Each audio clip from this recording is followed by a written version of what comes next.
Good evening. Good evening to our first lecture as part of our current AAC workshop, Expo 2035 TXL. We are looking at the catalyst potential of large-scale events for urban development. And to that extent, I'm very happy that we have Rudi Scheuermann from Arup today with us. Rudi Scheuermann is head of Arup Berlin. He is head of the cities department for Germany and heads the technologies department Europe-wide. But he's also a global fellow of Arup since 2014. In that respect, he has also taught in Hanover, Hildesheim, Göttingen, but equally in Aachen, where also Volkwin has taught. He has worked both as an architect and engineer. He has studied architecture in Karlsruhe and Bath, and his focus has been for a long time sustainable and resilient urban design and the implementation of green urban infrastructure. I'm very much looking forward to hear what you have to say, and please join me in welcoming Rudi Scheuermann.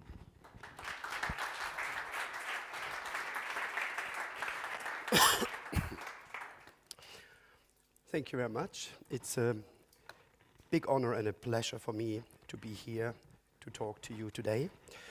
What I brought along for you is almost a little bit sort of the course of my career. I started as an architect and membrane engineer with the background of tensile and cable stayed structures, which all aimed to be lightweight, reduced material. And as such, my architectural work has focused mainly on envelopes, and the envelopes to be light. But teaching structures in Hanover and later building services in Aachen and in Holzminden facade engineering has sort of showed to me very, very fast that it's not so much whether you can build something, but whether it's actually useful for the building in terms of heat gain, heat loss, comfort in the building. So that became the challenge, and that was sort of the guideline throughout my career to make sure that we first looked at how we make things safe, how we make things stand up. Then the next step was how do we manage the energy consumption of the individual building, because the envelope as such is in charge for regulating the comfort in the building, as such the energy consumption in the building. And then the next step was that we wanted to see how the series of buildings in one street, in a quarter, can influence the microclimate in the city. And that's where plants come into being. And now I stop at that moment and just carry on. You've introduced me already, so that's that sort of picture with me. So that's me. I want to talk to you about city resilience. If we want to achieve our aims of CO2 neutrality by 2050, we need to make sure that we get concentration into the cities. Getting concentration in the cities reduces unnecessary distances, it avoids unurban land use, unnecessary street widening, unnecessary train capacities, bus services, and all of that. That is an advantage, but it also creates, of course, issues if we bring people very dense together. And the density with people is something that we need to look at, and we need to find adequate ways in making that comfortable. Otherwise, we're bound to fail. So it's a bit like, the whip and the sugar bread. We have to make sure that we get it condensed. At the same time, we have to make sure that it's sort of nourished with a bit of sweetness. I mean, people have to like it. There has to be quality in it. And that is possible is something that we can see in cities like, for example, Singapore. Very high density, a very, very green environment in the city, and a real pleasure to be in this place. So it is possible, and that's what we have to aim for, I think. In that context, I've instigated research, which was sort of the title, Cities Alive, Green Building Envelope.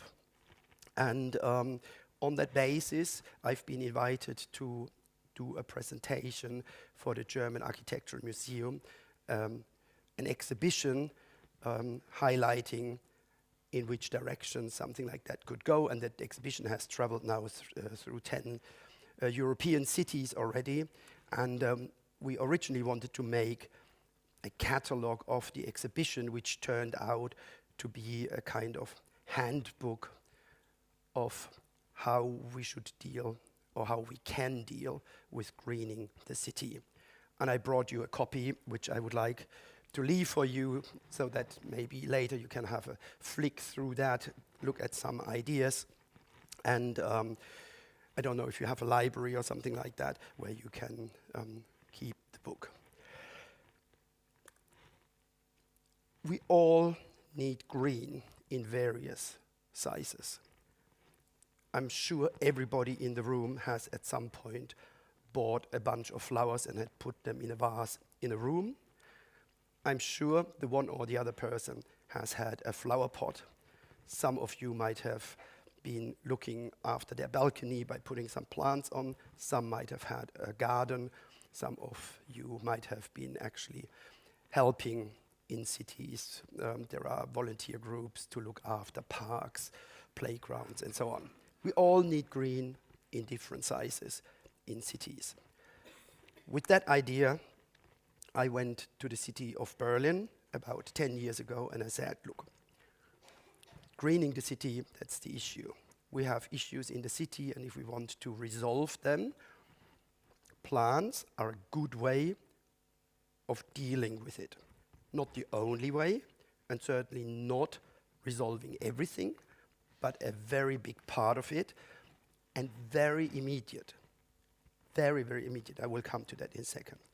The response from the city was, look, we've got this huge park, and we have several of them in the city that does it all.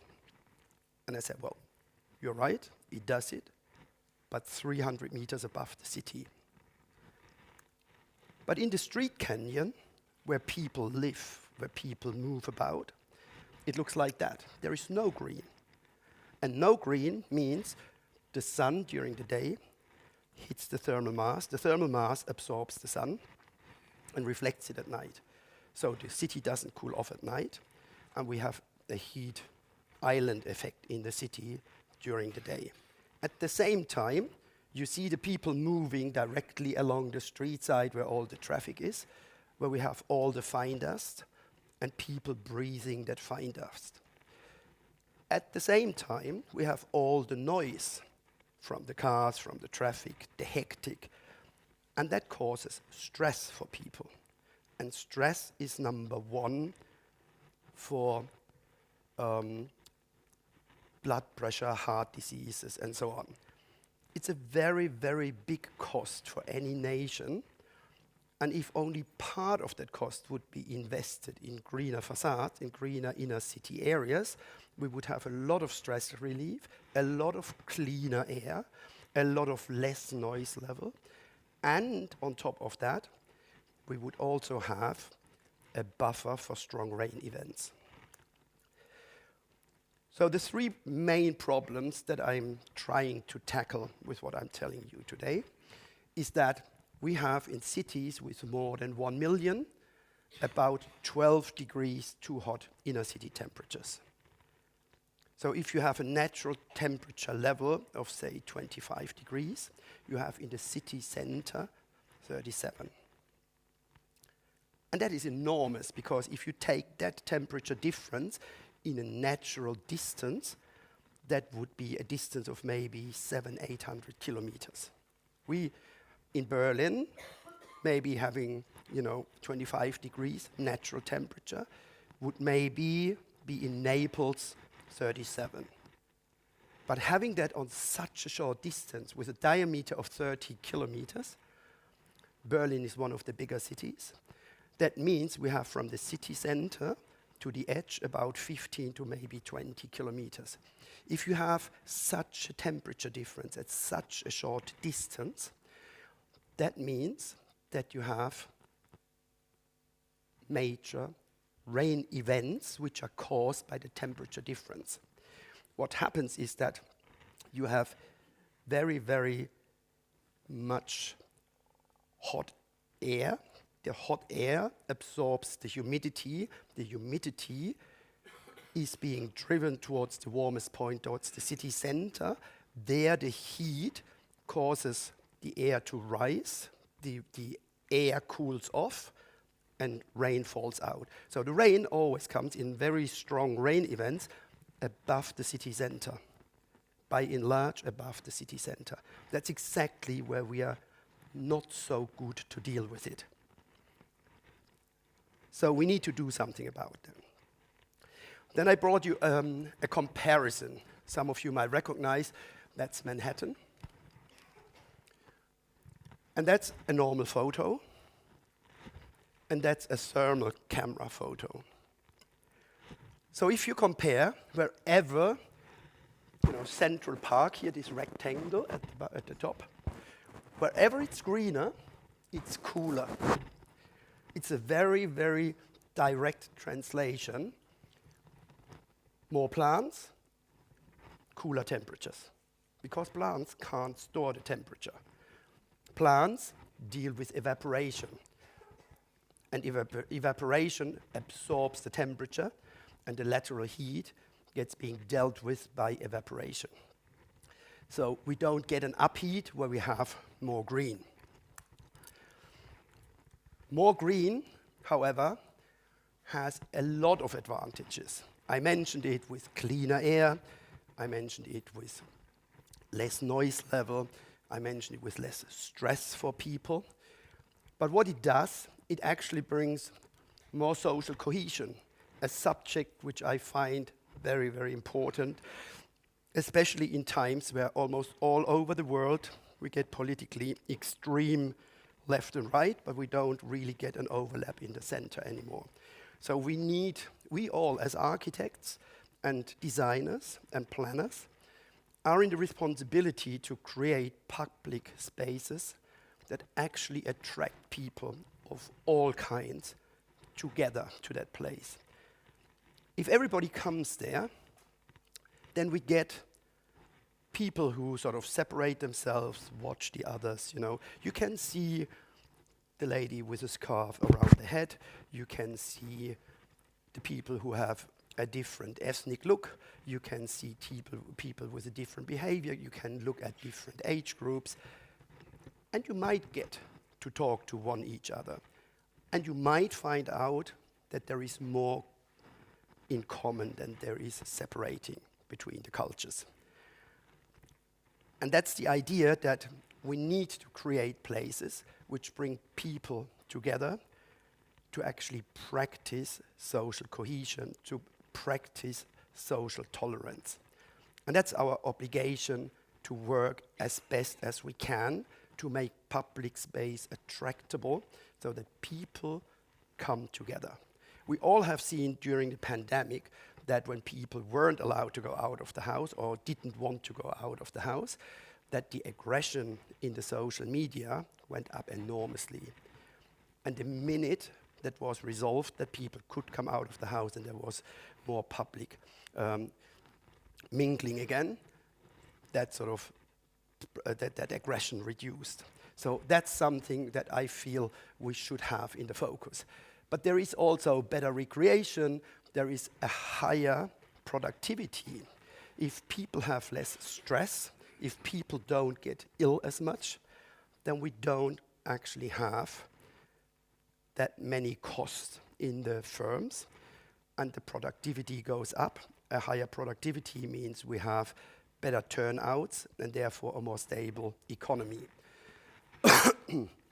health gets better. But if all of that comes together, also the value rises. Places that are attractive, of course, have a higher demand. Higher demand leads to better prices.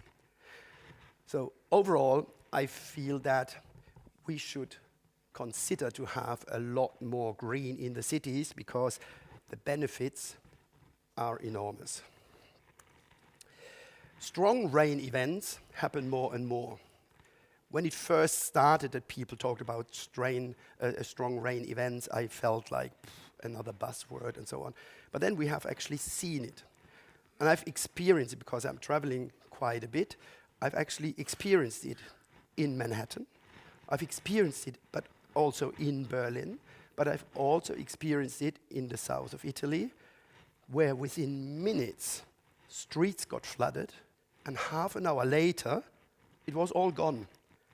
But that half an hour has generated billions of damage. And that is the problem. So what we can do, we can, of course, build very, very big containers underground somewhere where we try to bring the water when it comes at once.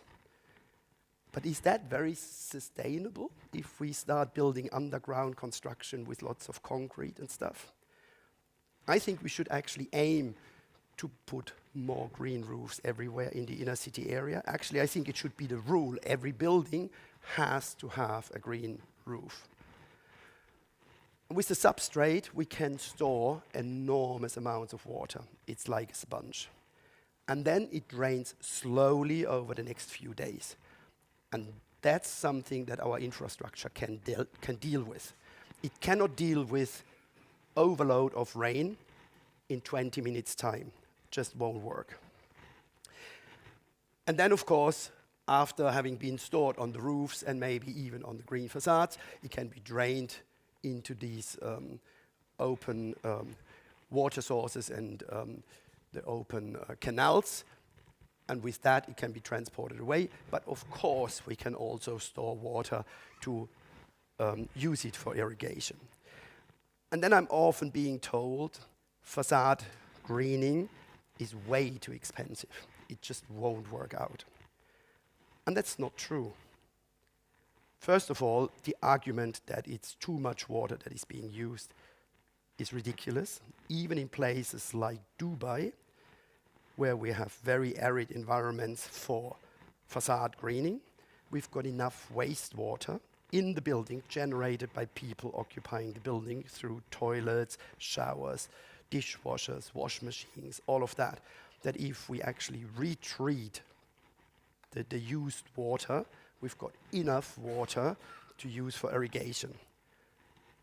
Everywhere in the world, wherever you have people using buildings in a regular way, enough irrigation water as wastewater is being generated so that we could do green envelopes. So that's no excuse. The second thing is that up to 20-25 meters, we can grow off the ground.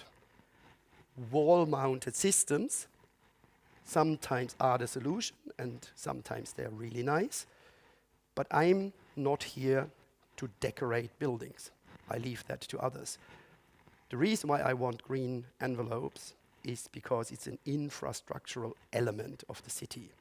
We need that as something that helps to regulate temperature. I'm not talking about planting patterns and logos and something like that. That's not what greening envelopes should be about. Greening envelopes should be about infrastructural functions for the city. So there are systems which are technical by nature, that under the pavement you could actually have space, so raised pavements where you can sort of store enormous amounts of rainwater.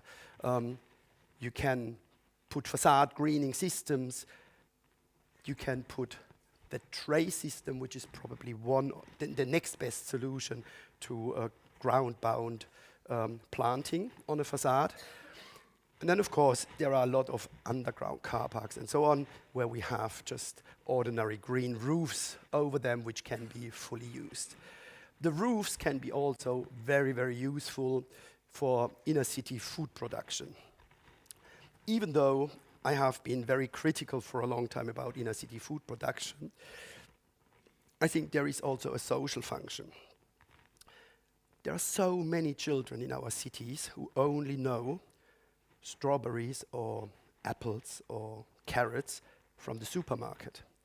They have no idea where a plant grows. If you told them that a carrot is growing on the tree, they probably would believe you because they wouldn't know any better. So actually offering roofs for parts where people can have small plots and grow a bit of vegetable, a bit of herbs, maybe a few tomatoes and things like that, would also reconnect us a bit more to nature and would get children to understand how things come about, which they eat.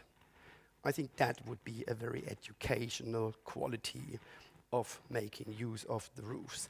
At the same time, I also feel this is an industrial building, and that's no coincidence. We feel that industry should have an obligation to give back area which, with their large production facilities, they occupy, where they actually take the ground away for rainwater to actually naturally sink into the ground, for evaporation, for cooling. They add very much to the urban heat island effects. And that could be an obligation that we say you're allowed to build a factory, but you have to give the roof to the public. And that happens now with some supermarket chains who actually do that for marketing. But I think that's great. In the end, all that counts for me, are we giving the area back for storing the water, for evaporating the water, for reducing heat island effects, and for improving with that noise levels and fine dust filtering. But we can go even beyond that. And even admitting that I have been a driver behind that, I think it's too technical. But it actually is also dealing with plants in the city. It was at the IBA in Hamburg, and it's the green algae house. The idea is that we take double glazed units, that we fill them with water. These units are a bit like a radiator system. All the panels are with pipes for water in and water out.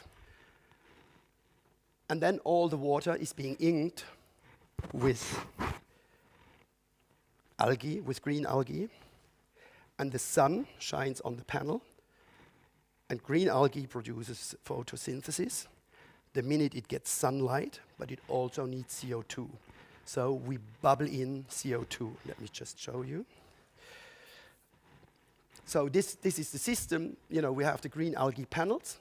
The green algae is being produced. It runs over in heat exchanger. We take the heat out. Otherwise, the green algae die. We take the heat out and we store that.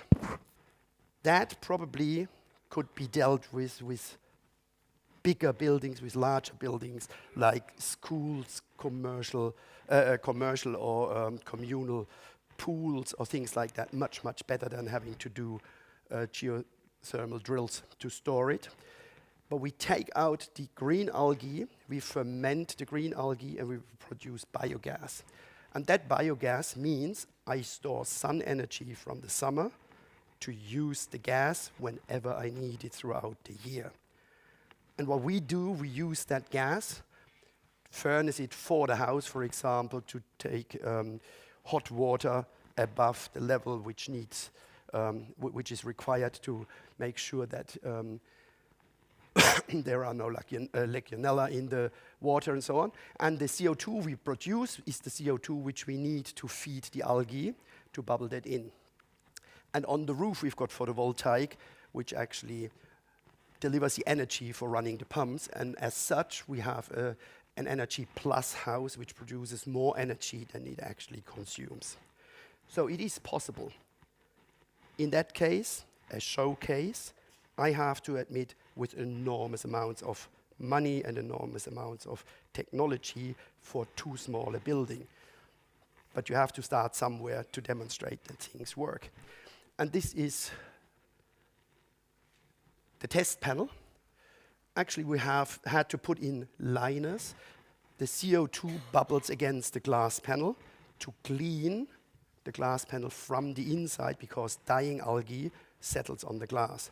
And that wasn't enough. We actually had to put in little rubber football, also pentadodecaheders, which sort of bounce against the glass to clean it from the inside. And then the CO2 bubbles in there, the sunlight goes on top of the glass, and then we have photosynthesis. And as you have seen, it sort of follows the sun so that we can make best use of the energy. There were also ideas that the edge could probably be sealed with LED, so you could produce excess energy and then have it also during the night producing photosynthesis.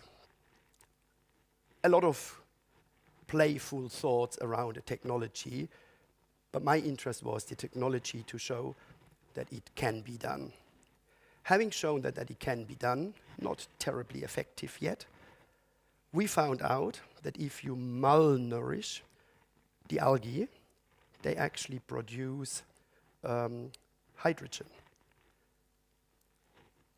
Earning hydrogen from them would be very beneficial again, because hydrogen is, of course, the higher value gas. So there is a challenge for us to improve that, to test the technology, or to see where that can lead us. And yet, I think it's a very technological solution, and the CO2 that you put into systems to work like that probably take 10, 15 years to be earned back by the energy that we gain. Yet it needs to be tested and explored. What is very important, and what has brought the green algae facade back on the platform, is actually the fact that green algae absorb in their growth enormous amounts of CO2, a lot more than any other tree or any other plant. So that could be a solution where we can sort of produce a CO2 sink for our inner city areas. Not because we think it's the best technology, not because we think it looks the best, but maybe because we will come under the pressure to make sure that we absorb the CO2 produced previously can be reabsorbed faster. But there are also other parts of nature from which we learn. I usually call it the cactus building. It's a building which we've done in Abu Dhabi. And when we have been given the commission, we said, and they said they want a glass building. And we said, look, this is not the place to build a glass building, not a fully glazed building. And there was a lot of negotiation with the client, which is actually a governmental body. And we said, you have to lead by example. You actually have to set the example. You cannot just build the sort of most wasteful building. It's just not possible, and it won't be comfortable in this building. So we had lots and lots of discussions with them. And in the end, we said, we're happy to do a glass facade, but then it needs to be externally shaded.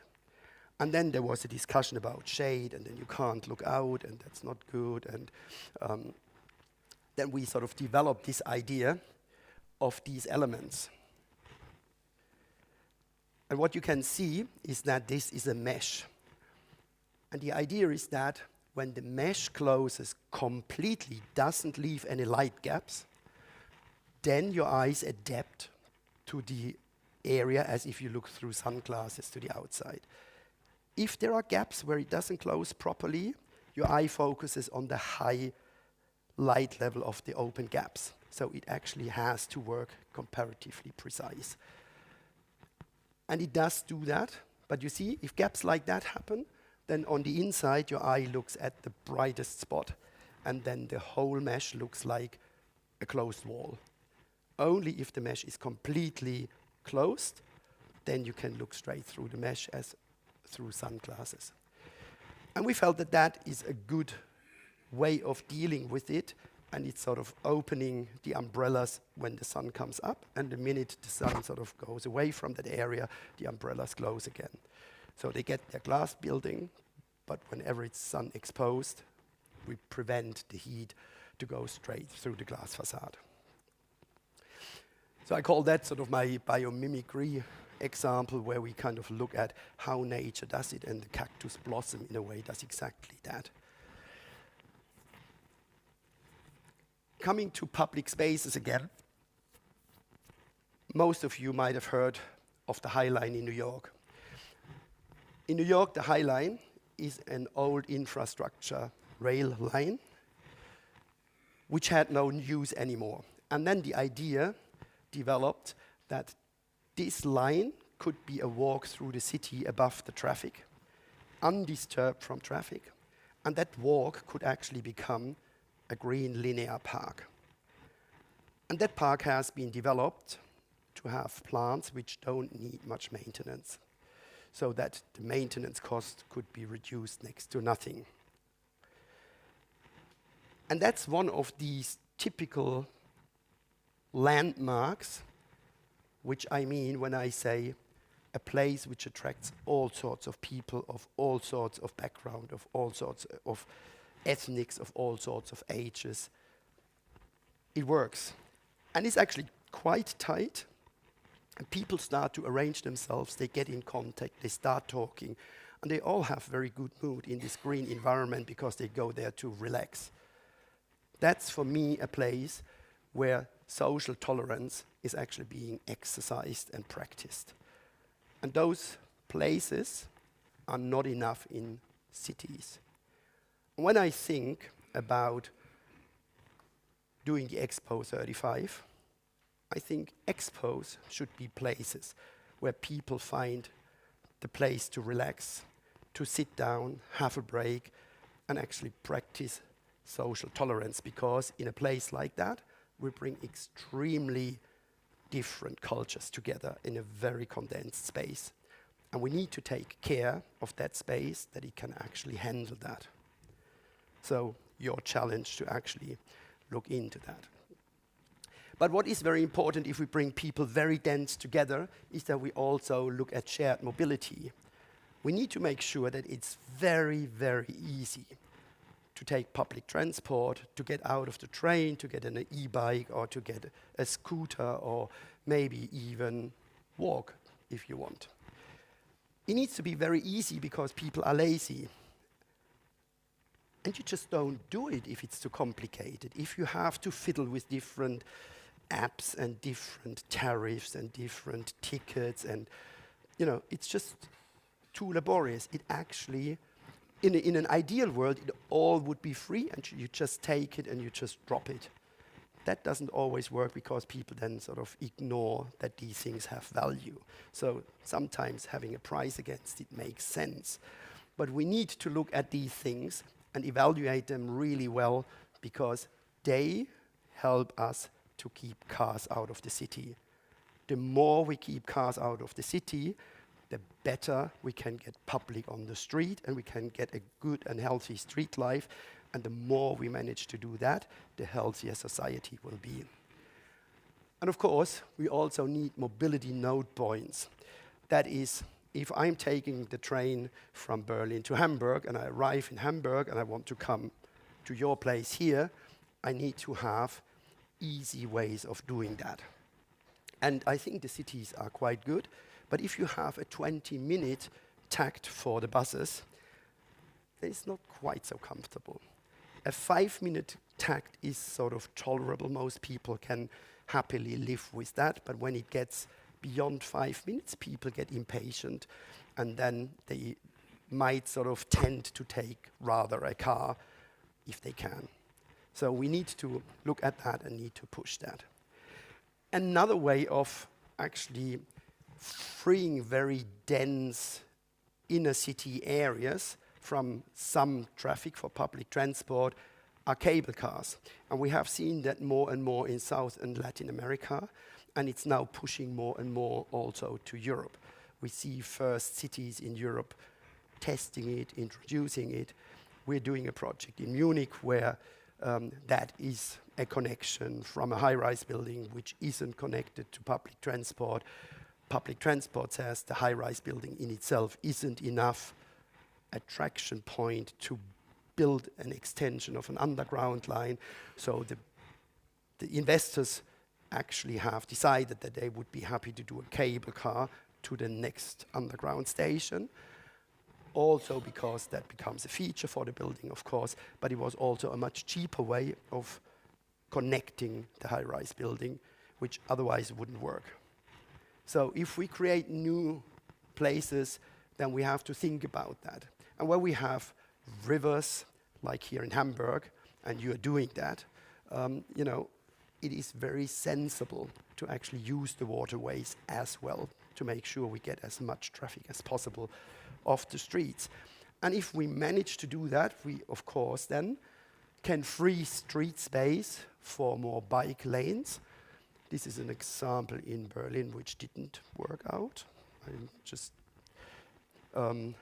admitting that, but it was just too good an example in front of my nose not to take a photo of it. But what is important is suddenly there is street space available with which we can work again, where we can attract people to come out of the house, go on the street and live more the street, have street cafes, you know. All that becomes suddenly possible because you can create bays surrounded by a few planter boxes. And there you go, it works. Another example is in Australia, and the other one in, no, not in Australia, in Christchurch in New Zealand and in Belgium, where they have once a year for a week where they actually block the most important street and give it to the public. Put tables up, and people come out at night from the houses and eat together at these tables. What a great thing to have. Suddenly all these people discover that they have neighbors they might like or might not like, or who can cook better than themselves and stuff like that. It's just really attractive because it's an experiment that really brings people out of the house. And these are dance events on the street where they have, in New Zealand, then every evening and every morning, sort of dance events in the morning as public exercises. Bike lanes are really important to bring into the city, and other than the example that I just showed you from Friedrichstraße in Berlin, it actually has to be dedicated space for bikes. Otherwise, the risk for accidents is very high. So if we give bikes extra space, we have to make sure that it's first of all continuous and that the bikes don't have to stop every 500 meters for a traffic light.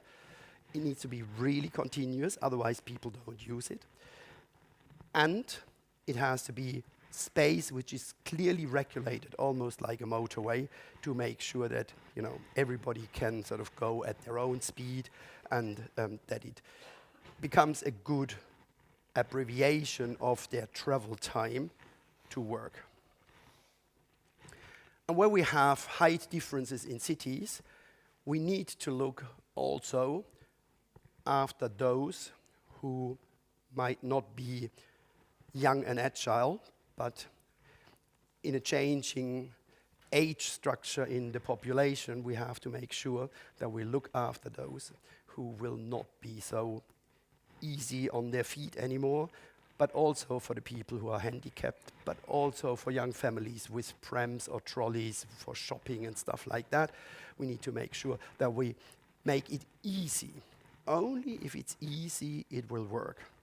Keep in mind, people are lazy.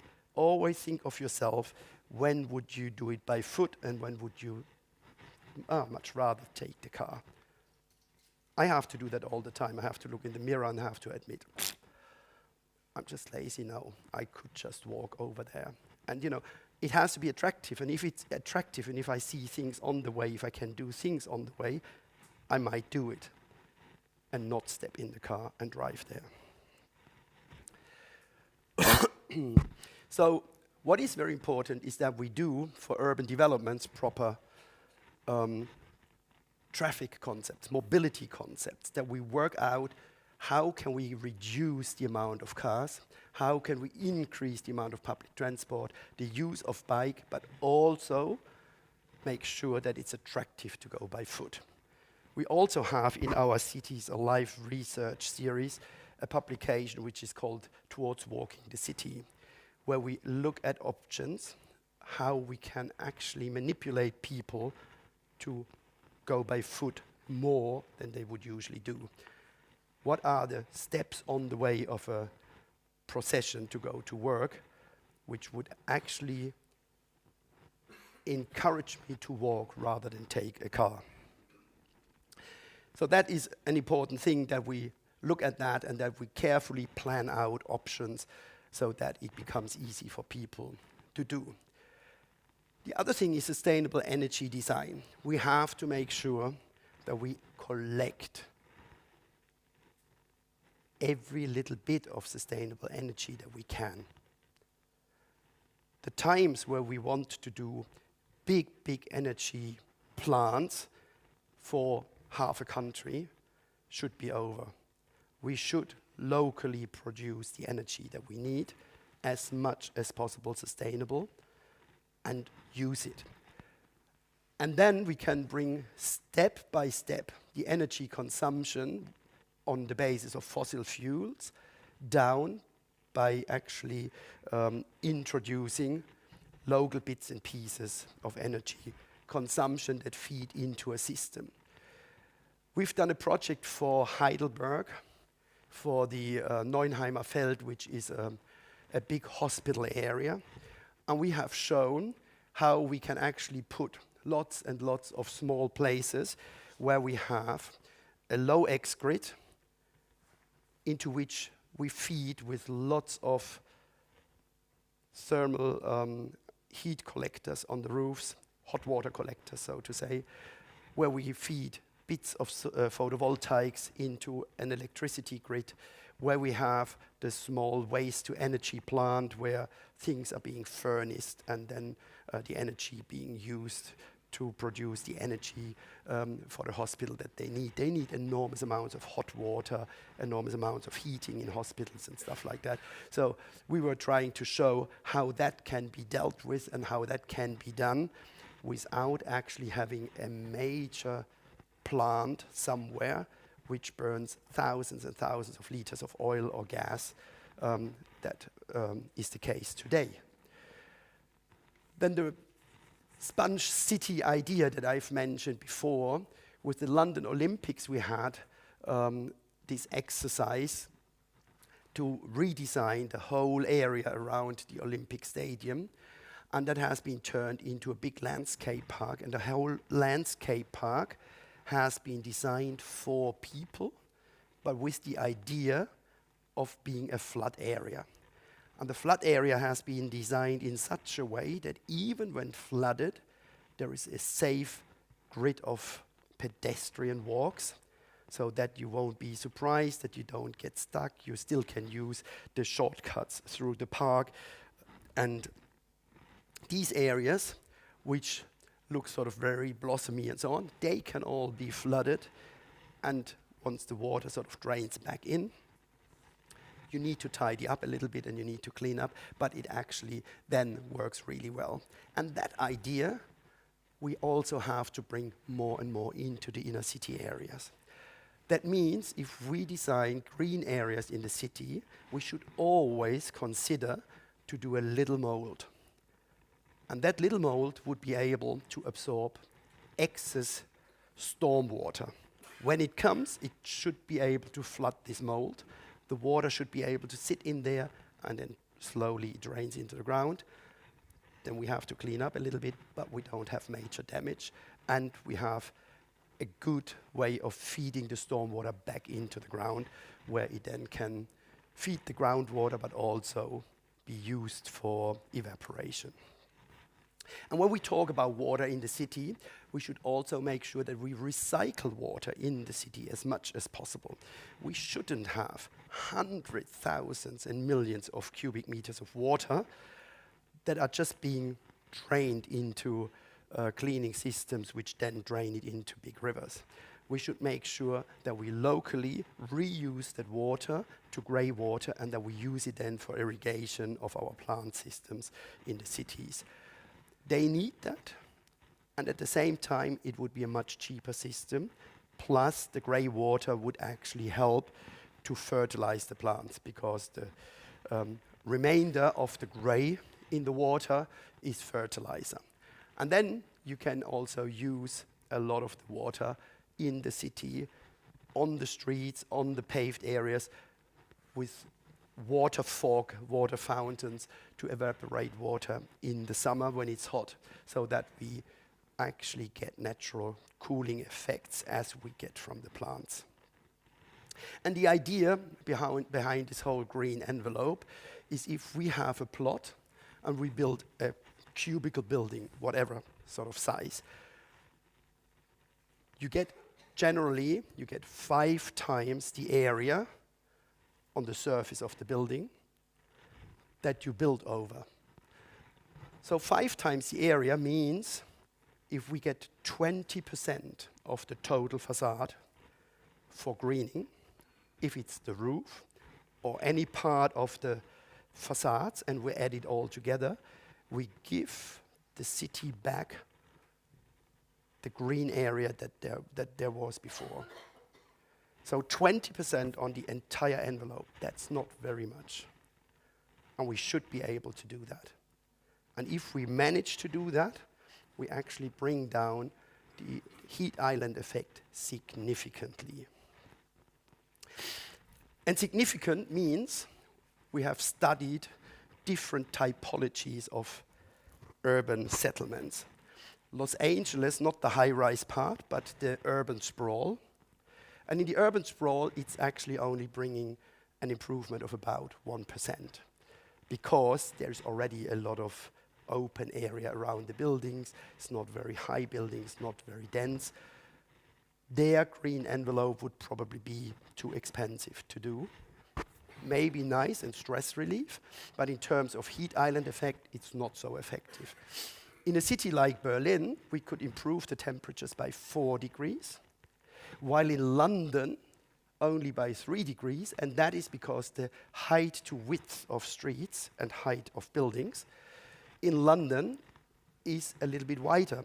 London was built as a royal city with much wider streets, and therefore the air wash of the streets is a bit better, and the air can be reduced a bit better. And in Berlin, we have a bit tighter streets.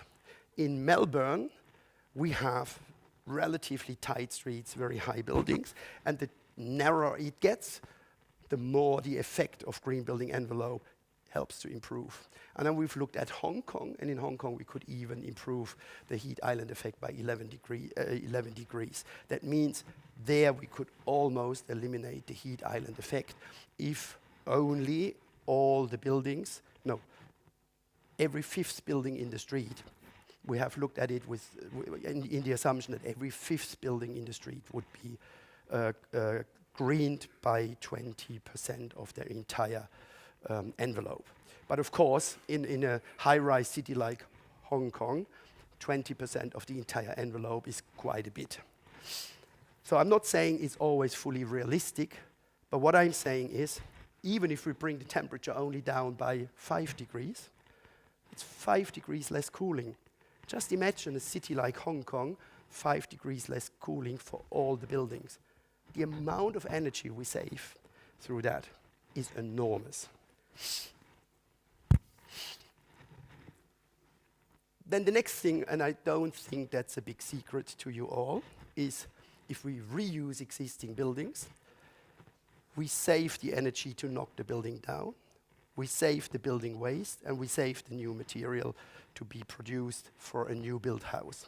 So actually renovating buildings and bringing them back into a sensible use is one of the most effective ways of reducing CO2 footprint in cities. And then I brought you this picture of pocket habitats. That's a system which we have developed, and a lot of people giggle about it because it's actually very banal. It's recycling material, and we have produced these sacks, and the sacks are being filled with volcanic granulate. Volcanic granulate because it's lighter than normal pebbles on the roof. That gives it a bit more substance for the plants. We have pre-seeded that and exposed it to the weather. And if you do that sack by sack over the full roof, you take the pebbles down, you don't need to strengthen the roof because the weight is the same. But you get a green roof which can actually absorb the rainwater very well. The water can slowly drain through the bags, and the plants have a home which help to evaporate the heat by evaporating water, reduce the heat island effect by evaporating the water, and that works really, really well. And the advantage of that is, and that's why I like it so much, people can do it themselves. You've got a flat roof, take a shovel, get the pebbles off, put these sacks on, fill them with volcanic granulate, put the seeds in, expose it to the weather, and you've got a green roof. And you can do that as your money allows. You can do 5 bags in a month, you can do 5 bags in a year, and you could do 50 bags in a month and maybe 100 bags in a year. All up to you, step by step, you could get to a complete green roof. And for the exhibition in the German Architectural Museum that I told you about, which, you know, this is the handbook and that's in there as well, we put these pocket habitats up for the exhibition at the beginning. Open that, that's in the courtyard of the Architectural Museum, and have pre-seeded the sacks. And after 3 months, that's the result. And I said to you at the beginning, plants are very immediate.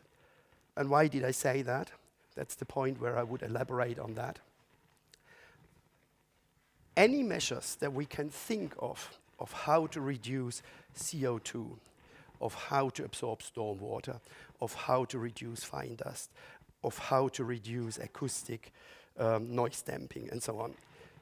All these systems that we can think of take time, cost a lot of money, and it takes years before they're effective.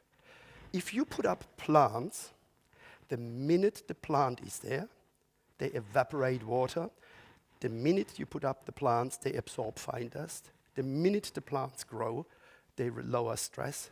So it works at the moment you put up the plants. So if we want a quick fix, there is no other way than putting plants into the city. And as I said, they don't solve all the problems, but they have a big, big contribution to help solving our problems. So we need to think about these things very thoroughly.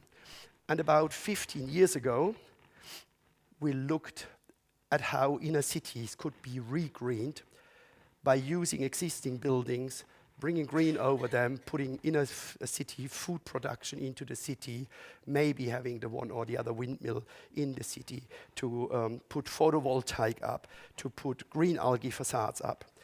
And if we do that right, then, you know, we can have cities like that, where we have reduced traffic, where the street space is actually back to the people, cafes, kids playing there, people liking to sit on the street space because it's comfortable, it's not too hot. It's nice to meet people. Loneliness is a big thing when in an aging population. All these things we could actually improve and reduce.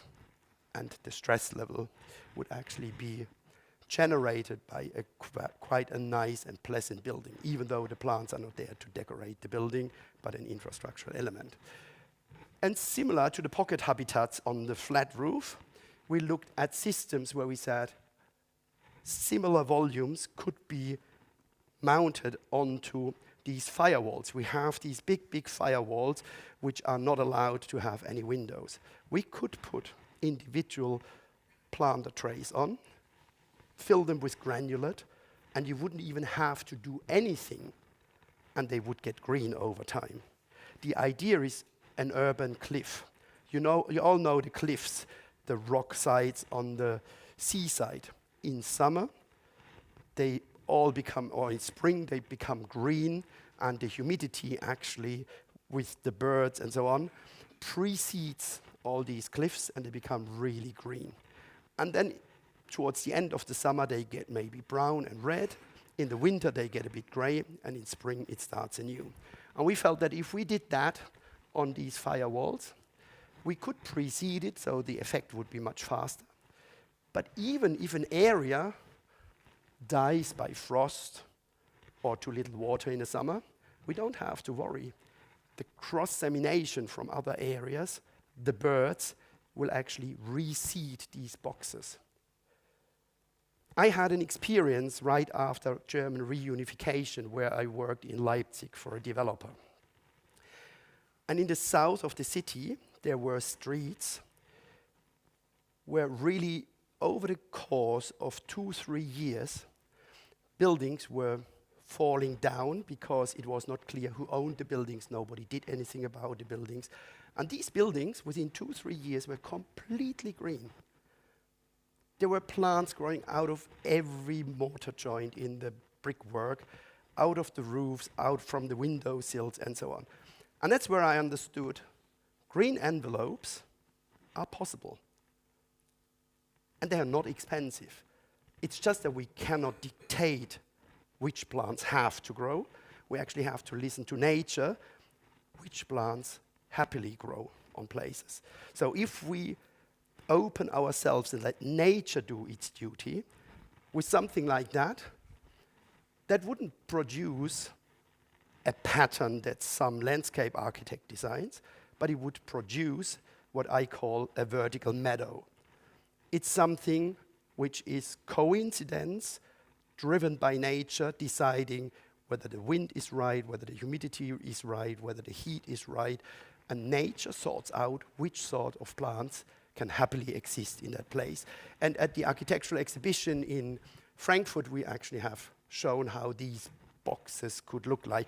We actually have mounted 11 different systems, wall-bound, planter boxes, then our idea, lots of different ideas next to each other, and have started them all at the same moment. And then you could see what works well, what doesn't work well in these little courtyards which they have. And that was quite an eye-opener to me and a very good demonstration. But there are also buildings like that, existing buildings. This is from the waste company in Berlin, a building where they have their trucks and so on. And when they called me in and they said, we have to do something with these rotting concrete surfaces and so on. And I said, why don't you do green facades? And they said, oh, far too expensive, you can't afford that and so on. So we suggested that they actually use yogurt. You all know yogurt.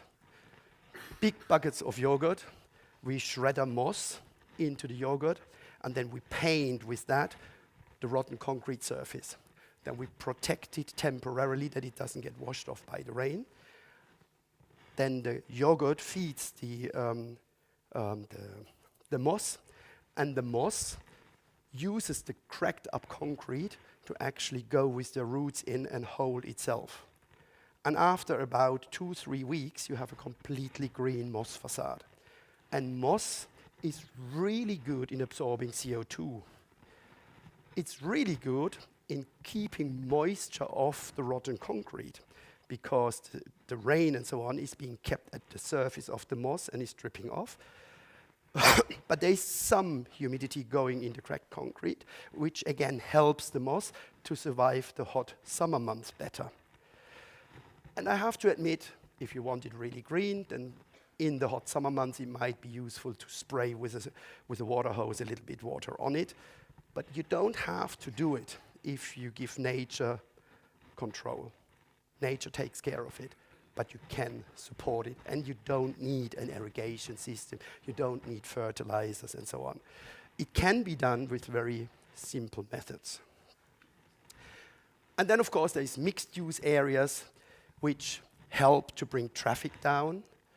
And if we redensify existing areas, we should think about the urban use of land where working and living comes closer together. I'm not talking about heavy industry and living. I'm talking about ordinary commercial use, office buildings and so on, maybe small craftsmanship. Coming into living quarters would actually enrich the quality of the living quarters enormously. But that even heavy industry and living can come together, you see if you look out of the window. I mean, Hafen City is an example for that. Circular building, we need to make sure that we work a bit better with the materials that we have. And this is an example, it's a student housing scheme which we have put together with timber containers. These timber containers each contain one student house. And that can be put in place, but it can also be removed and collated like Lego in a different constellation somewhere else in future. And then we're coming slowly towards the end.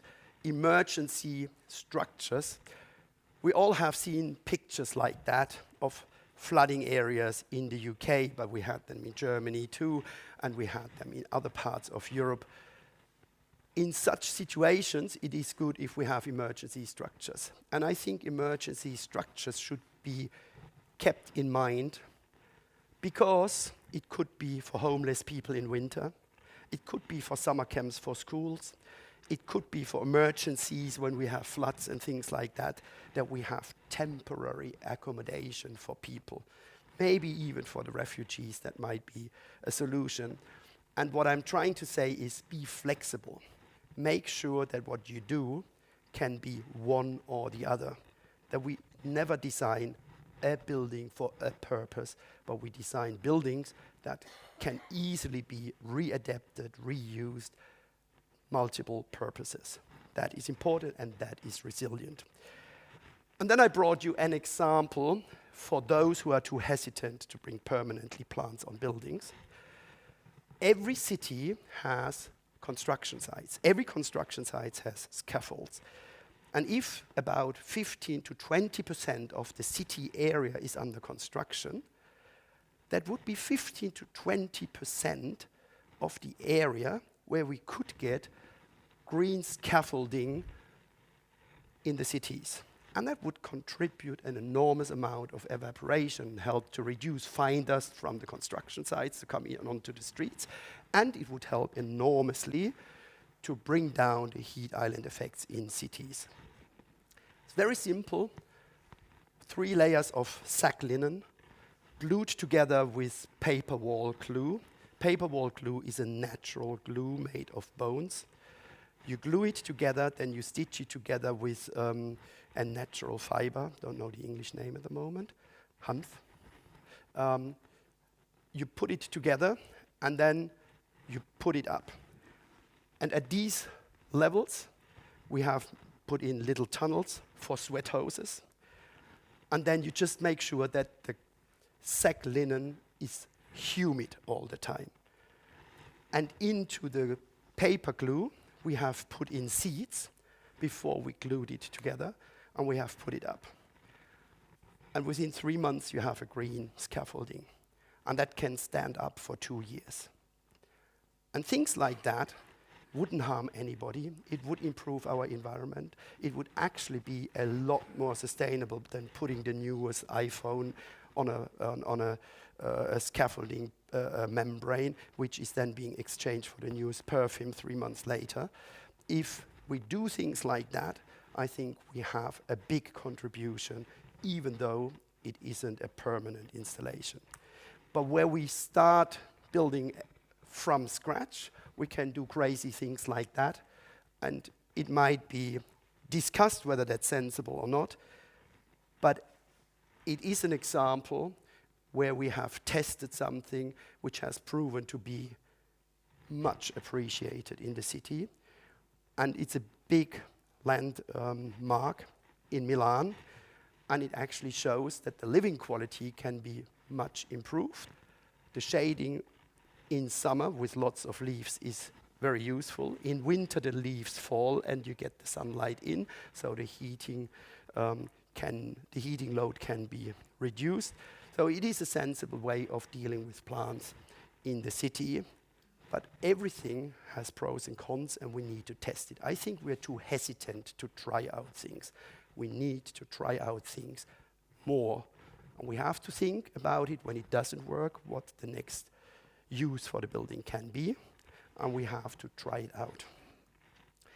And with that, we have sort of shown what London could look like if this idea of 20% of each building's facade with 20% of the streets to be greened, then a city of London could look like that, and that would be a city of London where we don't have excess temperatures, where we can store strong rain events, where we have a sponge city, where we don't have much fine dust that we breathe in, where we don't have a lot of noise in the streets, and with less noise in the streets and better air quality and less hot air, we can do more natural ventilation for more buildings and therefore save air conditioning for many, many buildings, and that is the most sustainable energy which we haven't used.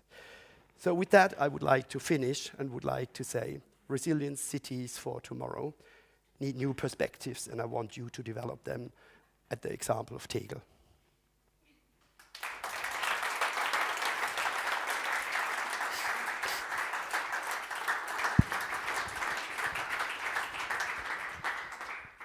Rudi Scheuermann, thank you very much for your talk. Are there any questions?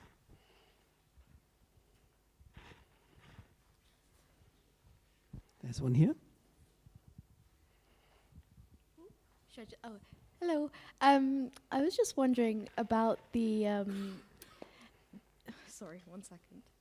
Just get it up. The sinks with the CO2 that go in, like kind of the windows, in the industrial parts. Do you think they will occur in like domestic spaces? You mean the green algae facade? No, the heat sinks. The windows as radiation systems. The one with the CO2, like the bubbles that... Yeah, that's the green algae facade. Oh, right, okay, yeah. Do you think those would work in domestic spaces? It is a domestic building. It's a housing scheme. Oh, right, okay. What I said is, for housing schemes, it's not quite so effective because you need the heat that you draw out. You need a use for that heat. At the moment, the way we have solved this by geothermal drill, we bring it into the ground in the summer and we pull it back out in the winter. But that is quite an expensive way of doing it. If it was a communal pool, if the housing scheme was sitting next to a public swimming pool and we could use the heat straight away to heat the water, that would be effective. But an international building exhibition, of course, tries out technologies, and therefore you take sometimes conditions to test out something, but not everything in the queue of the technology is necessarily a sensible decision for a standard application. So the technology works, yes. I would like to see that much rather on a big school, on a big communal indoor pool, something like that, not so much on domestic houses. We also had complaints from the inhabitants because they said so many people stand in front of the house and watch the bubbles all night long, and they felt so looked at. They felt exposed because it has attracted so many people who just came to the house and just looked at the bubbles like an aquarium. And so, you know, that on a public building, of course, would also be better. There's one over there. I also would like to add, before you ask maybe, I would like to say I'm pretty aware that I haven't shown you anything completely new. Lots of these things, individually, you all have seen and been exposed to. I wanted to bring these together and to say, if you have a chance, like you do with Expo 35, Tegel, to be redeveloping a whole area in a city, you've got a gift at your hand with a big vocabulary of things that can be done to make a future city or a part of a future city. So bring these things together, combine ideas, be inspirational about that. Sorry. Yeah, you more or less answered my question already. You mentioned the Expo in the very end. This is our topic. And these big events are very much disputed, and it seems that people lose the enthusiasm for these big international events, especially in Berlin. So how would you persuade Berliners that this is a big chance for the city and not just something expensive that is not worth it? You see, I start coughing when I hear that. No, the concept for Berlin is that all the small areas in the city get a pavilion which is part of the big Expo 35 for small local concerts, for small local poet reading, for small local do-it-yourself things, for a small local coffee place, for a small local foreign inhabitants showcasing their national foods or drinks stuff, so that the whole city becomes involved. That we want to bring existing buildings into a reuse for that purpose. That in itself, I think, is a good thing, because it will nurture exactly that social cohesion. Then, of course, there is the Expo side, which in this case would be Tegel.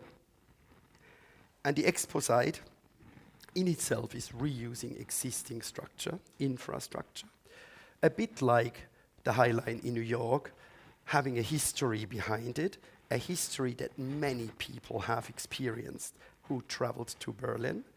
There is, there is quite an aura around that Tegel airport. And we see that in Tempelhof, with the runways and so on. In summer, it's full. It attracts lots of people who come there and who just celebrate the weekend with barbecues, with their dogs, with their kids, skating around, biking around. I mean, it's just getting people out of the house and coming together. And such an event is doing that, but not just in Berlin. It would be bringing people from all over Germany and from all over the world to a place like that. So that in itself, I think, is a valuable thing to manage to do. And they are talking about 250,000 visitors a day. And 250,000 visitors a day, which they have in Osaka, is an enormous amount of people to bring together. One might argue, is that sustainable to bring all these people there? And I would say, is it sustainable not to bring it together? Because in the end, we want the whole world to create a cohesion, an understanding, and a mutual sort of respect for each other's achievements.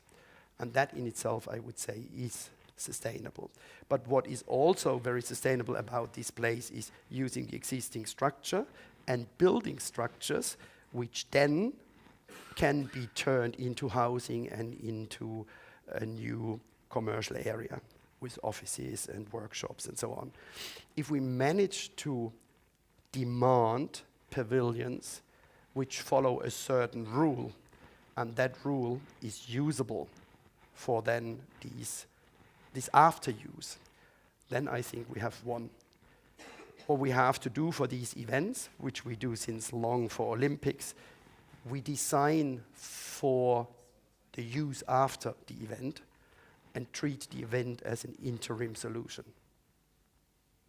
And then I think it makes sense. In your examples, you have shown a strong integration of green infrastructure in the projects.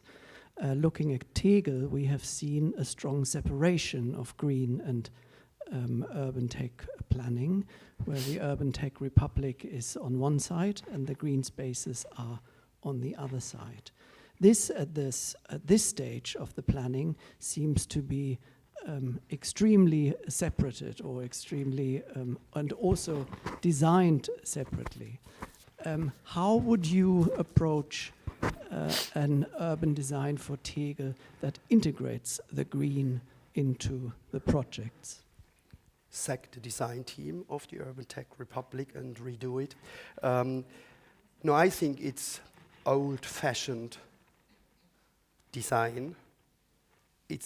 I mean, they have tried to design an old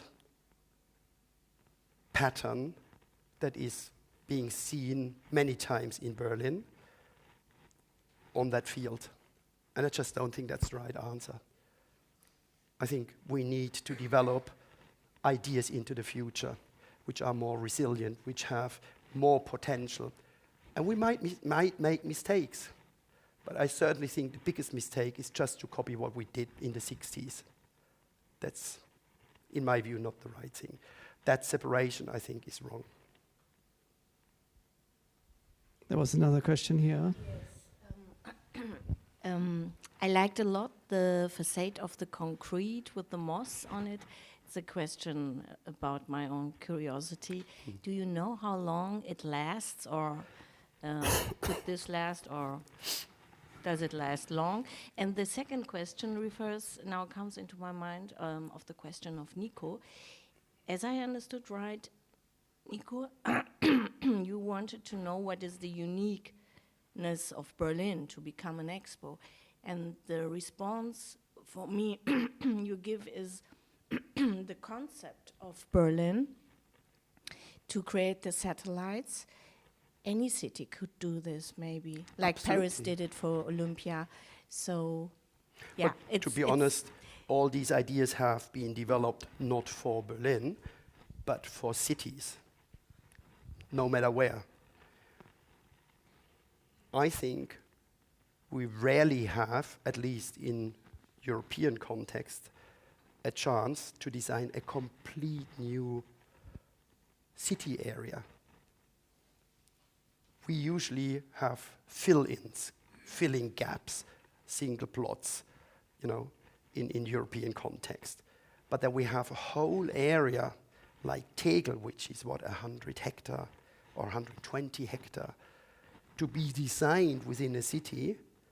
I mean, that's a chance which we have to make use of. I mean, that's a chance which is a challenge to our intelligence to do something much better, to showcase that it can be done much better. To copy the past on a plot like that, I think, is just not clever. And to your question about the moss, I think the moss in itself probably never stops because it constantly renews itself. The question, however, is if there is a very strong winter, it could happen that the moss freezes to death. And if the area is too big, that it cannot just be closed again, then you would have to redo the exercise at that position. But other than that, I wouldn't see why the moss wall would ever stop. The cliffs never stop. They are since thousands of years with the green moss, and it always comes back.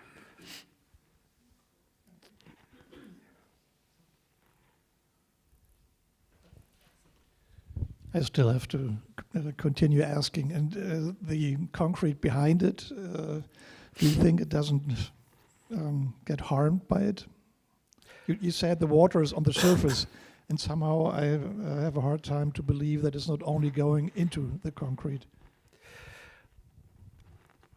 The big amount of water is actually being shed off by the moss. Of course, the concrete behind gets a degree of humidity, but believe me, the damage of the concrete without the moss is much, much bigger. Much, much bigger.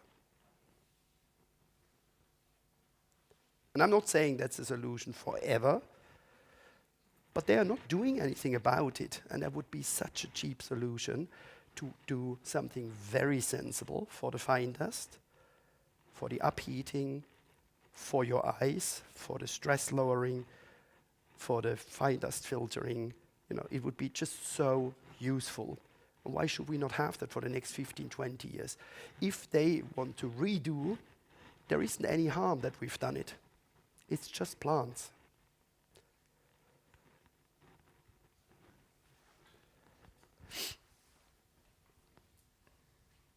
I also want to ask something about the facade. I want to ask if it's like really a realized project, because it somehow looked like photoshopped. The green algae concrete? facade, Yeah. the moss facade. Yeah. No, that's a Photoshop. Ah, okay. Yeah, no. They have asked what could you do, and we've shown them what they could do. But the reaction was, excuse me if I say that, exactly that. We're not really sure whether that protects our concrete. That's 5 years ago. They haven't done anything about it. Believe me, the concrete has suffered a lot more in the last 5 years than if they would have put on the moss facade. And that's what I criticize very often. It would cost them maybe 5,000 or 10,000 euros to try out. And it could actually show that it is worth it. Now the damage is probably 15,000 or 20,000 euros, and they haven't done anything. And they haven't got a solution. So I think, why are you so cowardice and don't just dare to test it? They could have tested a square meter and could see whether it works out. They haven't. And that's what I criticize. I'm trying to find simple solutions, easy to implement, easy in cost, easy in risk. Let's do it. Let's try it out. The more we try, the more we get answers. And I'm not saying I will always be right, but if we don't dare, we will never get an answer. And I much rather try it 100 times and get 80 times a good result and 20 times fail than not having tried any.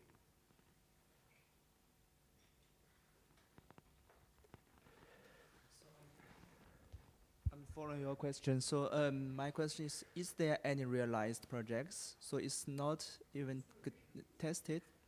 It has been tested. It has also been tested by the Fraunhofer Institute. Otherwise, if it wasn't something that stands a reasonable ground of success, I wouldn't promote it like that. It's not an invention from me. It is developed together with the Fraunhofer Institute. It has been tested. It is working. It's not, out of the blue.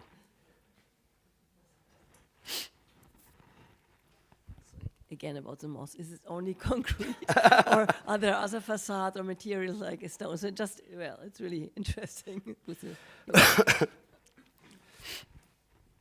Well, there are lots of possibilities. There is, for example, a new hotel in Berlin, Teltow, which I'm following since a few years. They've put chicken mesh in front of the building all over the place, and they've taken the cheapest water pipes, because it has existing fittings for the corners and stuff like that around the windows to keep the plants away from the windows. They stopped the chicken mesh at the windows, and all the rest of the facade is covered sort of 15 centimeters in front of the actual building with this chicken mesh. And they just grow Evi and lots of different types of fast growing and slower growing plants on it. And it looks brilliant. It's such a simple way of dealing with it. And the building is 6 floors high. Yes, the 5th and the 6th floor take a bit longer until they get green. But the whole building has a green facade. It works really well. Biodiversity works brilliantly. I just think that's an enormous gain that they have dared to test something like that. Those are the examples where I feel there isn't much risk in it. It's not as if a whole building could collapse and kill people or anything. Where is the risk in it?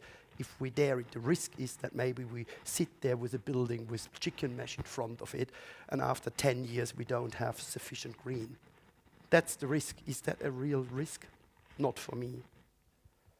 Not against the benefit that we could have of a total green building, a good functioning biodiversity, a water reservoir, a sponge city result, a reduced heat island effect, improved fine dust filtering, noise reduction, and stress level lowering. That's for me.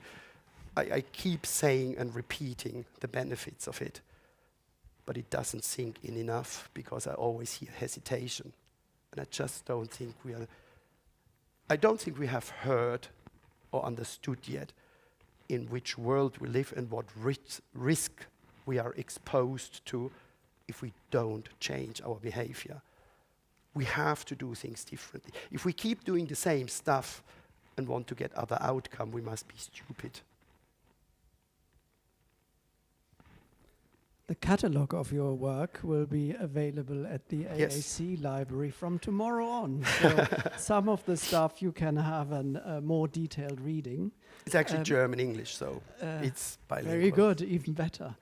Rudi Scheuermann will be back tomorrow morning also to be a guest critic at your proposals for concepts for the and I'm looking forward to a lively discussion then as well. But I also invite you to go come next door and continue the conversation with Rudi Scheuermann at the bar. But before that, please join me in thanking Rudi Scheuermann for being here tonight. Thank you.